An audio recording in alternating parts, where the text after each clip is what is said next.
KVR and MKR కళాశాల.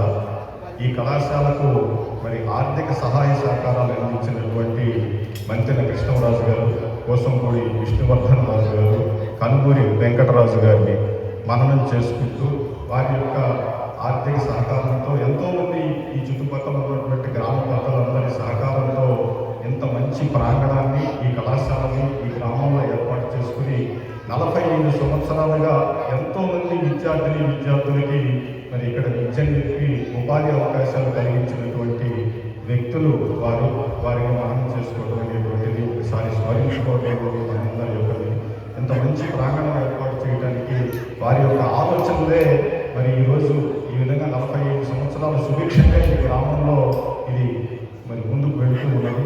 ఇలాగే వారి ఆశీస్సులతో, ఈ గ్రామ పెద్దల ఆశీస్సులతో ఇంకా మరి ఎంతోమంది విద్యార్థులను తీర్చిదిద్దవలసినటువంటి విద్యాలయం ఇది. ఎటువంటి ప్రాంగణం అంటే మరి మంతెన కృష్ణరాజు గారి ఆలోచనలతోనే ఇంకొక విద్యాలయం,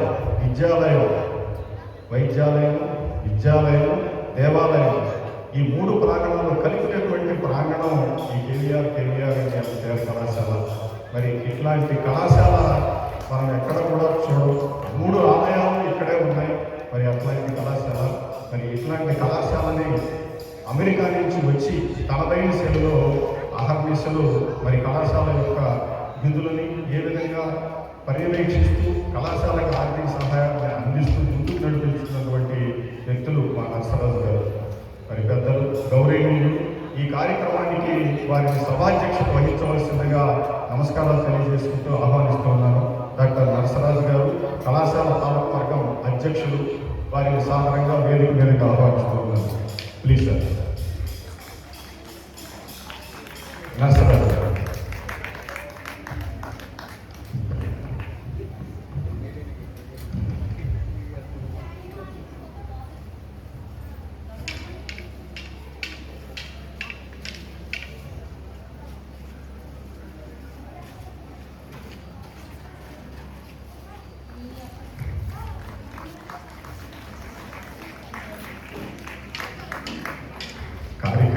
పెద్ద కార్యక్రమం కాబట్టి మనం తక్కువ మాట్లాడి ఈ కార్యక్రమాన్ని ప్రారంభించుకోవాలని ఆశించాము.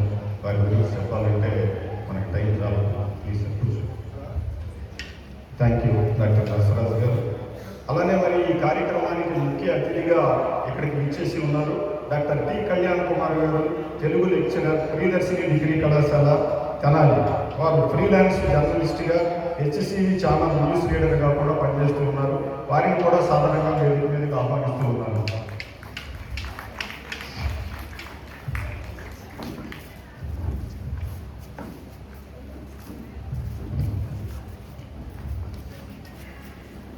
మరో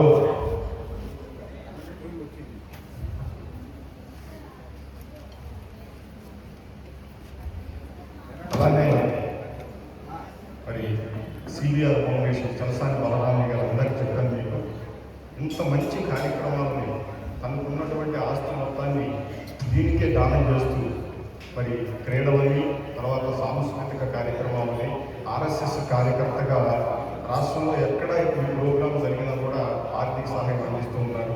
వారికి ప్రత్యేకంగా మనం అందరం కూడా కృతజ్ఞతలు తెలియజేసుకుంటూ మరి మన ఊళ్ళో, మన గ్రామంలో ఇంత మంచి కార్యక్రమం ఏర్పాటు చేయాలని చెప్పని ఆలోచన చేసి ఈ కార్యక్రమానికి ఆర్థిక సహకారాన్ని అందించడమే కాకుండా ఈ కార్యక్రమాన్ని ఇక్కడ ఏర్పాటు చేయాలని తలంపు చేసినటువంటి శ్రీ పెనుమంచ నాగరాజు గారు, చంద్రబాబు గారు వద్ద వైస్ ప్రెసిడెంట్ సచిన్ కంప్యూటర్స్, వారిని కూడా సాధారణంగా వేదిక మీదకి ఆహ్వానిస్తూ ఉన్నారు. చంద్రబాబు గారిని వేదిక మీదకి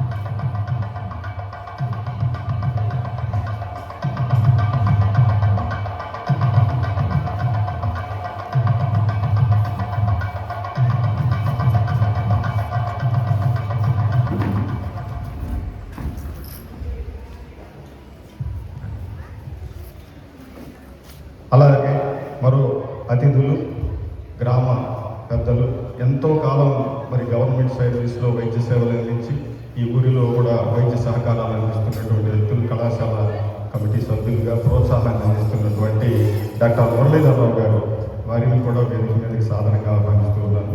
డాక్టర్ గారు రాండి, రండి సార్, ఒక్క నిమిషం అట్లా వచ్చేది. డాక్టర్ మురళీధరరావు గారు,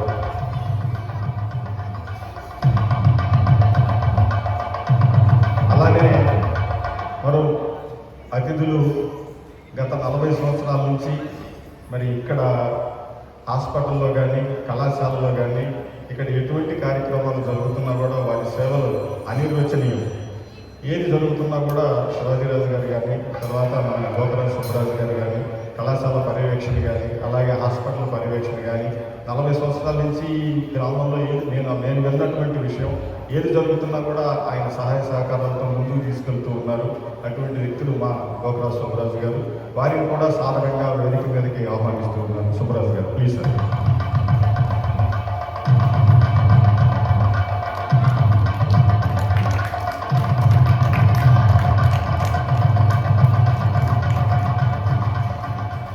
ఒక రకంగా వారి పూర్తి కాలం మరి వీటి మీదే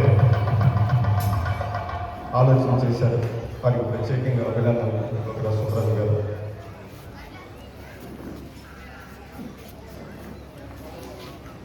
తర్వాత మరి ఈ కార్యక్రమంలో మొదటగా ఈ సభకు అధ్యక్షత వహించినటువంటి పెద్దలు, గౌరవనీయులు మన డాక్టర్ నరసరాజు గారిని, కళాశాల పాలకవర్గం అధ్యక్షులు, మరి వారిని కూడా ఈ సభను ఉద్దేశించి మాట్లాడవలసింది, ఈ ప్రోగ్రాంని ఉద్దేశించి మాట్లాడవలసిందిగా కోరుతున్నాను.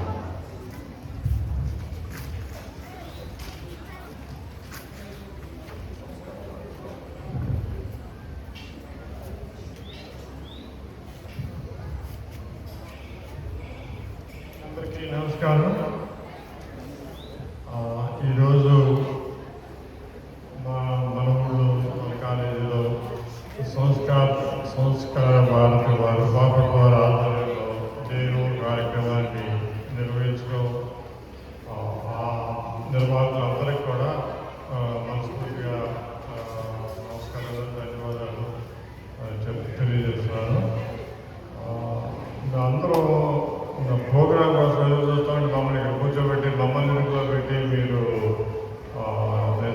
I don't know the right thing to do, but anyhow I want నేను వాళ్ళకి మరీ మా కుగ్రామానికి వచ్చి ఇంత పెద్ద కార్యక్రమాన్ని జరిపినందుకు అందరికి కార్యకర్తలందరికీ థ్యాంక్స్ చెబుతున్నాను. సో కార్యక్రమం చాలా 3 గంటలు అన్నారు. ప్రోగ్రామ్ కోసం పేరుకి మీరు దాని మొదలుపెట్టే కార్యక్రమాలు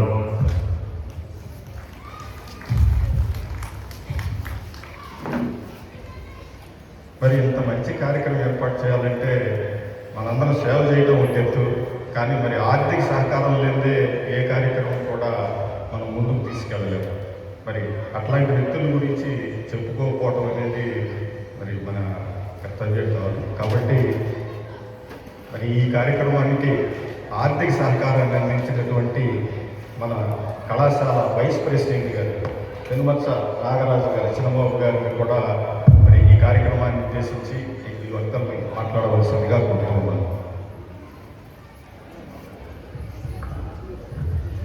సభకు నమస్కారం.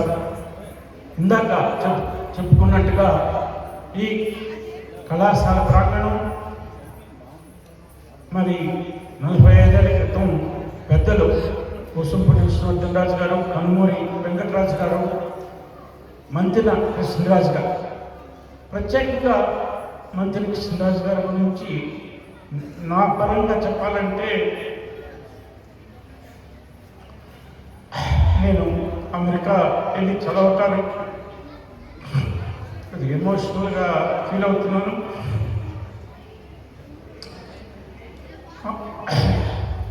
నాకు ఆలోచన వచ్చింది అమెరికా వెళ్ళి చదువుకోవాలని. నాకు ఆయన ఒక టేప్ రికార్డర్ అమెరికా నుంచి తెచ్చిచ్చారు. అలాంటి గొప్ప వ్యక్తులు సంఘం గురించి విద్య గురించి, వైద్యం గురించి. మరి ఈ ప్రాంతంలో ఎంతో గొప్పగా మన నరసరాజు గారు కూడా తిరిగి వచ్చి మనందరి గురించి ఆలోచిస్తూ మా అందరికీ గైడింగ్ ఫోర్స్.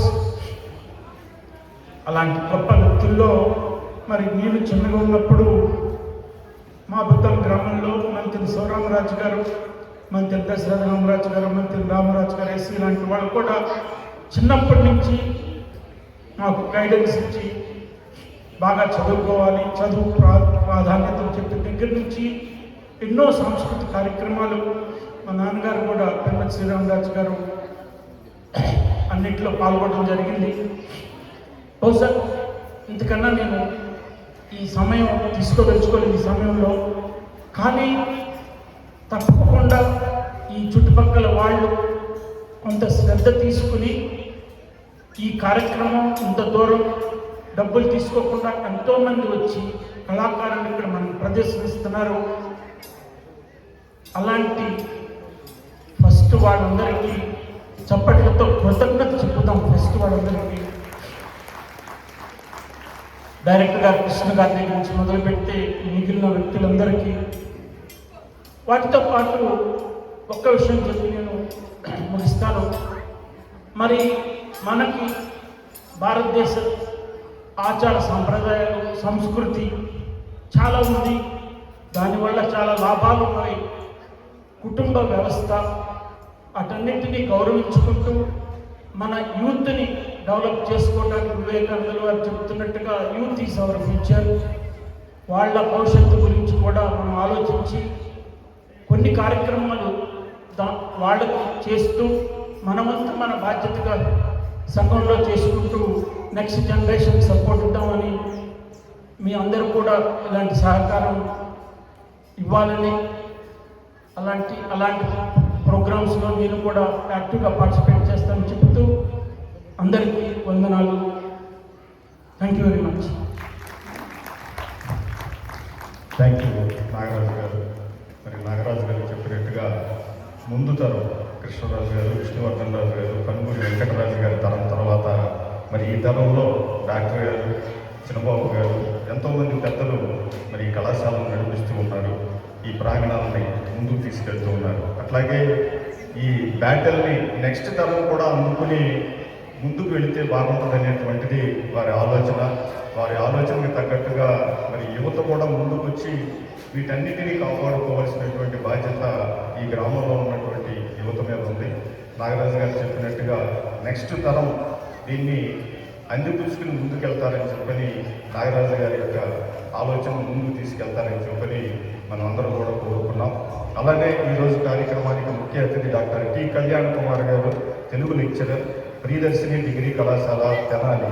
వీరు ఫ్రీలాన్స్ జర్నలిస్ట్గా, హెచ్సివి ఛానల్ న్యూస్ రీడర్గా కూడా పనిచేస్తూ ఉన్నారు.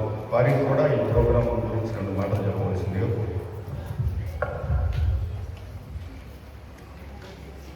విజ్ఞాన లోగిలి అట్లే ఎంతోమంది భావి భారత పౌరులు తయారు చేసిన కార్ఖానా కేవీఆర్ ఎన్టీఆర్ కళాశాల విజ్ఞాన లోగిల్లోకి మరొకసారి అడుగు పెట్టడానికి అవకాశం ఇచ్చిన సంస్కార భారతి బాపట్ల వారికి, అలాగే కళాశాల గౌరవ ప్రిన్సిపాల్ గారైనటువంటి డాక్టర్ శివప్రసాద్ గారికి, కళాశాల విశ్రాంత ప్రిన్సిపాల్ గారైనటువంటి శ్రీ కృష్ణరాజు గారికి, ఈ సమావేశానికి ఇచ్చినటువంటి పెద్దలందరికీ కూడా హృదయపూర్వకంగా ధన్యవాదాలు తెలియజేసుకుంటూ అందరికీ 77వ గణతంత్ర దినోత్సవ శుభాకాంక్షలు తెలియజేసుకుంటున్నాను.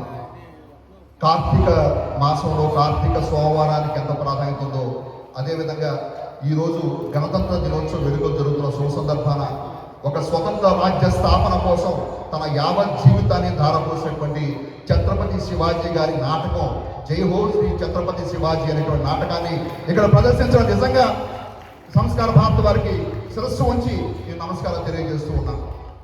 మరి శివాజీ ఆ పేరే ఒక ధైర్యం, ఆ పేరే ఒక సాహసం, ఆ పేరే ఒక రణభేరి. మరి అలాంటి శివాజీ గారి జీవితాన్ని గురించి అతి కొద్ది నిమిషంలో మాట్లాడమంటే అది ఎలా ఉండదంటే ఆకాశాన్ని అద్దంలో చూపినట్టుగా ఉంటుంది. నిజంగా ఇది కూడా ఒక సాహసం. ఆ సాహసాన్ని సాధ్యమైనంతగా చేస్తూ మీకు రేఖామాత్రంగా శివాజీ గారి గురించి పరిచయం చేసే ప్రయత్నం చేస్తాం. 2025 సంవత్సరంలో భారతదేశంలో చావా అనే సినిమా ఒకటి వచ్చింది. ఆ సినిమా కొన్ని వేల కోట్లను గ్రాస్ అమౌంట్ అది కలెక్ట్ చేసింది. ఆ సినిమా చూసి అందరికి కూడా చూసిన తర్వాత అందరికి కలిగినటువంటి గొప్ప సందేహం ఏంటంటే, ఇంత గొప్ప యుద్ధ వీరుడు, ఇంత గొప్ప చారిత్రాత్మక పురుషుడు గురించి ఒక్క టెక్స్ట్ బుక్లో కానీ ఒక చరిత్ర పుస్తకంలో కానీ ఎందుకు అతని గురించి ప్రస్తావించలేదు అనేటువంటి సందేహం చాలా మంది కలిగింది. నిజంగా దురదృష్టకరం. భారతదేశ చరిత్రని మనం ప్రొజెక్ట్ చేసుకోవడంలో మనం విఫలం చెందాం. ఇక్కడ భారతదేశంలో రాజులు అంటే బాబర్ గురించి చదువుతాం, అక్బర్ గురించి చదువుతాం, షాజహాన్ గురించి చదువుతాం, ఔరంగజేబ్ గురించి చదువుతాం. మన రాజులకు ఏమైందండి? కనిష్కుడు ఎవరికి తక్కువ? ఛత్రపతి శివాజీ ఎవరికి తక్కువ? ఆయన కుమారుడు సంభాజీ ఎవరికి తక్కువ? పృథ్వీరాజ్ చౌహాన్ ఎవరికి తక్కువ? వీళ్ళందరూ కూడా చంద్రగుప్త మౌర్యుడు ఎవరికి తక్కువ? వీళ్ళంతా కూడా ప్రపంచ స్థాయి నాయకులు. వాళ్ళని ప్రొజెక్ట్ చేసుకోవడంలో భారతదేశ చరిత్ర వైఫల్యం చెందింది. ఇది మనందరం కూడా అంగీకరించాలి. మరి ఇవాళ మనం చెప్పుకుంటున్నటువంటి ఛత్రపతి శివాజీ, అసలు ఈ ఛత్రపతి పేరులోనే ఒక వైబ్రేషన్ ఉంది. మన అందరికీ తెలుసు, ఛత్రపతి అనే సినిమా ఒకటి ఉంది తెలుగులో, ప్రభాస్ గారు. దాంట్లో ఛత్రపతి శివాజీ టైటిల్ సాంగ్ ఒకటి ఉంది. అగ్నిస్కలన సందగ్ధరిపు వర్గ ప్రళయ జల ఛత్రపతి మధ్యస్థన వలయ ప్రదయపు దీనాక్షుణపతి అనేటువంటి ఒక అద్భుతమైనటువంటి చరణాలతో ఒక అద్భుతమైనటువంటి గీతం దాంట్లో ఉంది. నిజానికి ఆ గీతంలో ఉన్న అగ్నిస్కలన సందగ్ధరిపు వర్గ ప్రళయ వ్రత ఛత్రపతి, వీటిలో ఏ పదానికి మనకు అర్థం తెలియదు. కానీ ఆ పాట చూస్తుంటే మనకి ఎప్పుడూ గూస్బంప్స్ వస్తూ ఉంటే అది ఛత్రపతి అంటే. అందుకని చేయలేదు ఛత్రపతి అని చెప్పాలంటే, అది ఛత్రపతి. అలాగే మనకి శివాజీ గారి గురించి చెప్పాలంటే తెలుగులో మనకి పుణ్యభూమి నాదేశంలో ఒక 4 చరణాలు ఉన్నాయి. ఆ పుణ్యభూమి నాదేశం అనే పాటలో, అడుగో ఛత్రపతి ధ్వజమెత్తిన ప్రజాపతి మతోన్మాద శక్తులు చురకత్తులు జడిపిస్తే మానవతుల మాంగళ్యం మంట కలుపుతుంటే ఆ క్షుద్ర రాజకీయానికి రుద్ర నేత్రుడై లేచి మాతృభూమి నుదుటపై నెత్తుడి తిలకము దిద్దిన మహావీరుడు సార్వభౌముడు అని చెప్పి ఆ గీతంలో ప్రస్తుతున్నది. ఈ 4 వాక్యాలు కాదు నాకు చాలు శివాజీ అంటే ఏంటో చూడడానికి. మరి ఇంత గొప్ప చరిత్రకారుడు, ఇంత గొప్ప శౌర్యవంతుడు ఒక భారతీయ నేల మీద పుట్టడం మనందరికీ కూడా గర్వకారణం. ఇలాంటి మహాపురుషుడు 1630వ సంవత్సరంలో ఏప్రిల్ 19వ తేదీన షాహాజీ జిజియాబాయి దంపతులకు జన్మించడం జరిగింది. శివాజీకి ముందు పుట్టినటువంటి పిల్లలందరూ కూడా చనిపోతూ ఉంటే ఈసారి పుట్టే పిల్లవాడు బతకాలనే ఉద్దేశంతో ఆమె వాళ్ళ తల్లి జిజియాదేవి పార్వతీదేవిని ప్రార్థిస్తే శివై అనేటువంటి మహారాష్ట్రలో పార్వతీదేవిని శివై అంటారు. ఆ శివై అనే దేవిని ప్రార్థిస్తే మరి ఆయన వృత్తపరంగా కావచ్చు ఏమో కావచ్చు, శివాజీ అనేటువంటి గొప్ప వీరుడు భారతదేశంలోకి వచ్చాడు. ఈ భారతీయ నేల మీద పుట్టాడు. మరి శివాజీ పుట్టినప్పుడు మరి భారతదేశ పరిస్థితులు ఎలా ఉన్నాయి అని ఒకసారి మనం గమనిస్తే, ఇక్కడ హిందువులు దేవాలయాలకు వెళ్ళాలంటే భయపడే పరిస్థితి, ప్రతి ఒక్కళ్ళ తలపైన జిజియా పొందు. మరి ముఖ్యంగా ఉత్తర భారతదేశంలో మహిళలు బయటికి రావాలంటే భయపడే పరిస్థితి. ఒక హిందువు దేవాలయానికి వెళ్ళి దేవుడికి దండం పెట్టుకోవడానికి అవకాశం లేదు. అలాగే ఒక హిందూ మహిళ బయటకు వచ్చే అవకాశం లేదు. ఆ హిందూ మహిళ బయటకు వచ్చి మాట్లాడడానికి అవకాశం లేదు. ఇలాంటి ఎన్నో దుర్భర పరిస్థితులు, ఎన్నో దేవాలయాలు కూల్చేసే పరిస్థితి. ఇలాంటి ఒక సందిగ్ధావస్థలో, ఒక క్లిష్ట పరిస్థితుల్లో శివాజీ ఈ నేల మీదకి రావడం జరిగింది. మరి జిజియాబాయి ఆ శివాజీకి చిన్నప్పటి నుంచే రామాయణ మహాభారత కథలు, ఇతిహాస కథలుతో వారి అందరికీ చిన్నతనం నుంచేనే ఒక ధైర్యాన్ని, ఒక సాహసాన్ని, ఒక స్వతంత్ర కాంక్షని ముగ్గు పాలతో ఆ శివాజీకి అలా అందించింది. అలాగే మరి శివాజీ పుట్టే సమయానికి వాళ్ళ నాన్న తన సొంత జాగీరు లేని పరిస్థితి. శివాజీని కేవలం జిజియాబాయి అలాగే అక్కడ ఉన్నటువంటి కొంతమంది సభ్యులు ఎవరైతే ఉన్నారో రాజ్యంలో సభ్యులు ఆ పూణే జాగీర్లో వాళ్ళందరూ కూడా దాదాజీ కన్నజీ లాంటి వాళ్ళు శివాజీని ఒక అత్యుత్తమ పౌరుడుగా తీర్చిదిద్దారు. 17 ఏళ్ల వయసులోనే శివాజీ కత్తి పట్టుకొని తన చుట్టూ ఉన్న యువకులు ఎవరైతే ఉన్నారో వాళ్ళ సైన్యానిగా తీసుకొని బీజాపూర్లో ఉన్న తార్నా దుర్గాన్ని జయించడం జరిగింది. ఆ తర్వాత 3 సంవత్సరాలకి కొండన రాజ్గఢ్ రాజ్యాన్ని ఆయన జయించాడు. ఇక అక్కడి నుంచి ప్రారంభమైన ఆయన ప్రస్థానం దాదాపు 27 సంవత్సరాలు నిత్యం యుద్ధమే. ఒకవైపు నిజాం షాహీ నవాబులతో, మరోవైపు మొఘల్ రాజు అయినటువంటి ఔరంగజేబుతో, ఇరోవైపు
సంవత్సరం వాళ్ళ గురించి కంటి మీద గురించి ఏర్పాటు చేశాడు.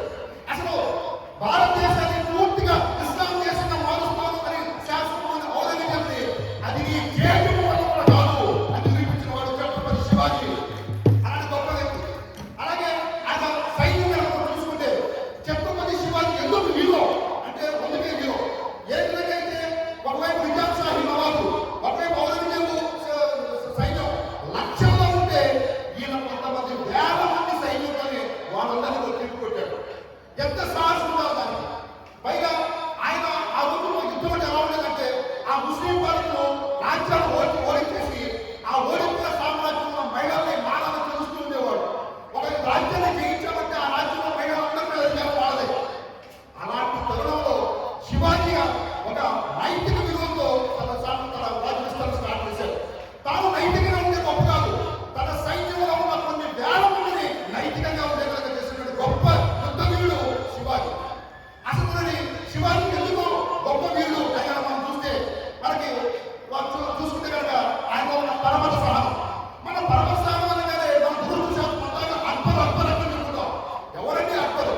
శివాజీ అర్థం చేసుకుంటే ఎవరు అక్బరు? పరమత సహనంలో ఆయన రాజు నుండి ఇస్లాం సామ్రాజ్యానికి వ్యతిరేకంగా ఆయన తన జీవిత కాలంలో ఎక్కడక్కడ ఒక్క మసీదుని పోల్చలేదండి. అది శివాజీ అండి. అది సనాతన ధర్మం అంటే, అది హైందవ ధర్మం అంటే. సనాతన ధర్మం అంటే ఇంకో మతాన్ని గౌరవిస్తుంది, కానీ తన మతం జోలికి ఎవరైనా వచ్చారా వాళ్ళ పాట చూస్తుంది. అది సనాతన ధర్మం నిరూపించే గొప్ప వ్యక్తి మన శివాజీ. అలాగే శివాజీ జీవితంలో ఓటమి లేదా, ఓడిపోలేదా అంటే ఎన్నోసార్లు ఆయన ఫెయిల్యూర్, ఎన్నోసార్లు పడిపోయాడు. అయితే పడిపోయిన ప్రతిసారి మళ్ళీ లేచి కూర్చున్నాడు. ప్రతిసారి కూర్చొని తన అన్యాయంతో నిరూపించిన గొప్ప వ్యక్తి. ఆయన ఓటమని అంగీకరించాడే కానీ ఓడిపోవటాన్ని అంగీకరించలేదు. అది శివాజీ అంటే. ఓటమిని అంగీకరించాడు కానీ ఓడిపోవడం అంగీకరించాడు. అలాగే మనం చాలా సినిమాలు ఈ మధ్యకాలంలో కేజీఎఫ్ సినిమాలో డైలాగ్ ఉంది, the power of Telugu comes from the powerful places అని. రైట్, దాన్ని నిజం చేసి పెట్టి శివాజీ భారతదేశం అనే పుణ్య నేల మీద ఇలాంటి ఒక యుద్ధ వీరుడు నిర్మిస్తాడో అని నిరూపించాడు శివాజీ. అలాగే కేజీఎఫ్ 2లో ఇంకో డైలాగ్ ఉంది, powerful people makes places powerful అని. అలాగే ఆ దాన్ని కూడా శివాజీ తన జీవితంలో దాన్ని రుజువు చేసి చూపించాడు. ఎందుకంటే తాను ఈ భారతదేశాన్ని ఒక శక్తివంతమైన దేశంగా తాను మార్చాడు. ఎన్నో సందర్భాల్లో శివాజీ పని అయిపోయింది, ఓవర్ అన్న సందర్భాలు కూడా ఉన్నాయి. ఔరంగజేబు ఆగ్రాకి తన 50వ జన్మదినోత్సవానికి శివాజీ కుమారుడు పిలిచి వాళ్ళని బంధిస్తాడు. అలాంటి సందర్భంలో అయిపోయిన శివాజీ పని, శివాజీకి ఓవర్ అనుకున్నారు. కానీ అదే ఆగ్రా నుంచి మళ్ళీ తప్పించుకున్నాడు, మళ్ళీ తన సామ్రాజ్యానికి వచ్చాడు. అలాగే ఎన్నో సందర్భాల్లో రాజా జైసింగ్ వచ్చినప్పుడు, పురంధర సభ జరిగినప్పుడు అయిపోయింది శివాజీ పని అనుకున్నారు. మళ్ళీ అక్కడి నుంచి మళ్ళీ లేచాడు, ఔరంగజేబు యుద్ధం లేకుండా చేశాడు. కాబట్టి ఇది గేమ్ చేంజర్. శివాజీ అనే వ్యక్తి ఒక గేమ్ చేంజర్ గా మనం చెప్పుకోవచ్చు. దాదాపుగా 300 దుర్గాలను నిర్మించడం జరిగింది. గొప్ప పర్వత ఇంకో గొప్ప ఆశ్చర్యకర విషయం ఏంటంటే శివాజీ సైన్యంలో 300 మంది ముస్లింలే. 300 మంది శివాజీ సైన్యంలో ముస్లింలే. శివాజీ ఇస్లాం మతాన్ని ద్వేషించలేదు. ఇస్లాం మతం పేరుతో జరుగుతున్న అకృత్యాలు ఏమో వాటిని ఆయన ద్వేషించాడు, వాటిని ఎదుర్కొంచాడు. కాబట్టి ముస్లిం ఆయన అన్నారు. ఆ ముస్లిం అందరికీ ఆయన చెప్పాడు, మనకి దేశం చాలా ముఖ్యం, మతం కంటే కూడా. మతం కంటే దేశం చాలా మెల్లదని చెప్పి ఆయన నమ్మాడు. కాబట్టి ఆయన ముస్లిం వచ్చారు. మీకు తెలుసు లేదో, శివాజీ సైన్యంలో అతి ముఖ్యమైన పదవులన్నీ కూడా అనుభవించింది ముస్లింలే. ఆయన సైన్యంలో సర్వ సైన్యాధ్యక్షుడు దౌలత్ సిద్ధి వీరిద్దరు ముస్లింలే. శివాజీ గారికి ఇంకో గొప్ప విషయం ఏంటంటే భారతదేశానికి మొట్టమొదటిగా నావీ తీసుకొచ్చినటువంటి గొప్ప వ్యక్తి ఎవరంటే శివాజీ. ఈ ఒక్క మాటతో చూపిస్తాం శివాజీ మన ముందు చూపు గురించి. ఆ తర్వాత మన దేశానికి బ్రిటిష్ వాళ్ళు వచ్చారు, పోర్చుగీస్ వాళ్ళు వచ్చారు, డచ్ వాళ్ళు వచ్చారు. వాళ్ళందరూ వచ్చిన సముద్ర మార్గం కూడా. దీన్ని ముందుగానే కనిపెట్టినటువంటి శివాజీ ఏం చేశారంటే ఆ రోజుల్లోనే నావీ ఫోర్స్ తయారు చేశారు. భారతదేశంలో ఫస్ట్ నావీ ఫోర్స్ తయారు చేసిన వ్యక్తి ఎవరంటే శివాజీ. కాబట్టి అలాంటి మహా వ్యక్తి మనకి 1674 మరి ఏప్రిల్ 1674 ఏప్రిల్ 6వ తేదీన హిందూ సామ్రాజ్య దినోత్సవంగా ఆయన గొప్ప సామ్రాజ్యం స్టార్ట్ చేయడం జరిగింది. అలాంటి గొప్ప వ్యక్తి మరి 1680లో మరణించడం జరిగింది. ఆయన ఆలోచిస్తే సర్జికల్ స్ట్రైక్ జరిగినప్పుడు శివాజీ అనుకుంటాడు. నిన్నగా మన ఆపరేషన్ సింధూర్ జరిగినప్పుడు శివాజీ అనుకున్నాడు. అంటే భారతదేశం ఎప్పుడైతే పరదేశ శక్తుల చేతుల్లో వెళ్తుందో ఆ వెళుతున్న ప్రతి శక్తి ఆ సందర్భంలో శివాజీ పుడుతూనే ఉంటాడు. శివాజీకి చావు లేదు, ఆయన ఆశయానికి మరణం లేదు. జై హింద్, జై భవానీ, జై శివాజీ. థ్యాంక్ యూ కళ్యాణ్ కుమార్ గారు. మరి శివాజీ చరిత్ర గురించి, శివాజీ యొక్క విజయాల గురించి చాలా చక్కగా సభకి విజయవంతమైనటువంటి ప్రసంగంతో వివరించారు. వారికి ప్రత్యేకంగా ధన్యవాదాలు. అది మరి ఎన్నో దండయాత్రలు ఎదుర్కొన్నటువంటి భారతదేశం ఇప్పుడు ప్రజెంట్ ప్రపంచంలో అంతర్గత బాహ్యమైనటువంటి దుర్మార్గపు ఆలోచనలు దీనికి మీ అందరికీ తెలుసు. ట్రంప్ అనేటువంటి మహానుభావుడు బలహీనమైన దేశాలను ఆక్రమించుకోవడానికి వల్ల దండయాత్రలు దిగి చేశాడు. ఇట్లాంటి వెనిజులా అధ్యక్షుడినే ఎత్తుకెళ్ళిపోయాడు. గ్రీన్లాండ్ని నేను ఆక్యుపై చేసుకుంటానంటాడు. దిగువ రష్యా జీవుల్ని నేను ఆక్యుపై చేసుకుంటానంటాడు. మరి ఇట్లాంటి యుద్ధ వాతావరణాన్ని ప్రపంచంలో సృష్టించి అనుధార్మికత వల్ల 40 లక్షల మంది ప్రజలు ప్రత్యక్షంగా కానీ పరోక్షంగా కానీ చనిపోయారని చెప్పని స్టాటిస్టిక్స్గా రాస్తూ ఉన్నారు. ఇట్లాంటి పరిస్థితుల్లో మళ్ళా యుద్ధాలు మరి శాంతిని కాలని యుద్ధాలను సృష్టించేటువంటి ఒక వ్యక్తి వల్ల మనం ఆపరేషన్ సింధూర్ కానివ్వండి అనేక యుద్ధాలను ఎదుర్కోవాల్సినటువంటి పరిస్థితులు భారతదేశంలో ఉన్నాయి. మరి అట్లాంటి వ్యక్తుల్ని స్ఫూర్తిగా తీసుకుని మరి వారి యొక్క విజయాన్ని స్ఫూర్తిగా తీసుకుని దేశాన్ని కాపాడుకోవాల్సినటువంటి బాధ్యత మన యువతపై ఉంది. ప్రత్యేకంగా ఈ సభాపకంగా మనం చెప్పేది ఏంటంటే ఈ కళాశాల నుంచి లాస్ట్ ఇయర్ మనం స్టాటిస్టిక్స్ తీసుకుంటే 200 మంది విద్యార్థులు దేశ సేవ కోసం మనం ఈ కళాశాల నుంచి పంపించాం. ఆర్మీలో కానీ, నేవీలో కానీ, ఎయిర్ ఫోర్స్లో కానీ. మరి ఈ కళాశాల ఒక కర్మాగారం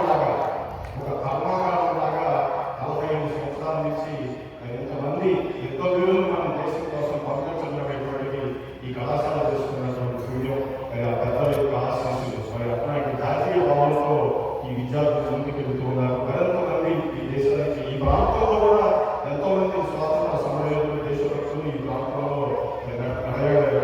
వారందరికీ సభాముఖంగా మనం ధన్యవాదాలు తెలియజేసుకుంటూ తర్వాత మరి ఈరోజు ఈ కార్యక్రమంలో చక్కని ప్రసంగాన్ని ఉద్యోగవర్గంగా చేసినటువంటి కళ్యాణ కుమార్ గారికి, ఈ సంస్కార భారతి సెక్రటరీ గారు అయినటువంటి గౌడ్ గారిని వేదిక మీదకి వచ్చి వారి విషయాలతో సత్కరించవలసిందిగా కోరుతూ ఉన్నాం. ప్లీజ్ కళ్యాణ కుమార్ గారికి సంస్కార భారతి సెక్రటరీ గారు విషయాలతో సత్కరిస్తూ ఉన్నారు. ఈరోజు కార్యక్రమానికి ముఖ్య అతిథులు.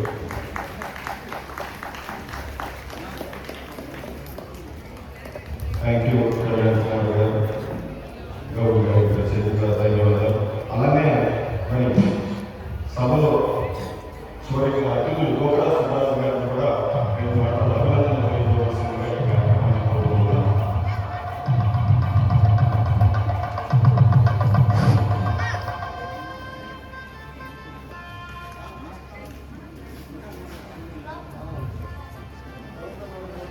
వేదికను అలంకరించినటువంటి పెద్దలు నరసరాజు గారికి, చిన్నబాబు గారికి, మన చీఫ్ గెస్ట్ కళ్యాణ్ కుమార్ గారికి నా నమస్కారం తెలియజేస్తున్నాను.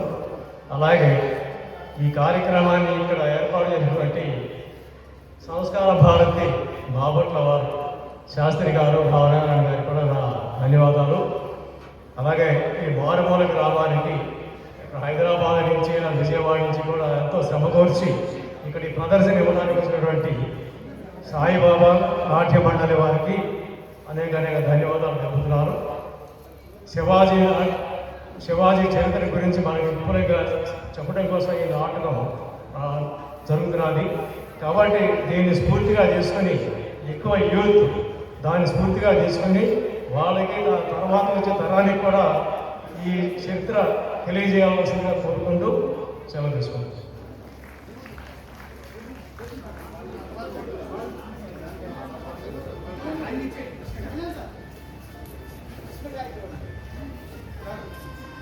సమయభాగం వల్ల కార్యక్రమాన్ని కొనసాగించాలని చెప్పి నిర్ణయించడం జరిగింది.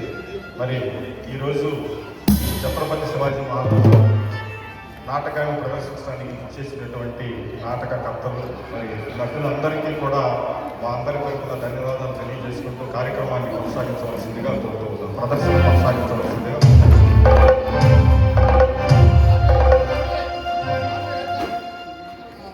ధన్యవాదాలు.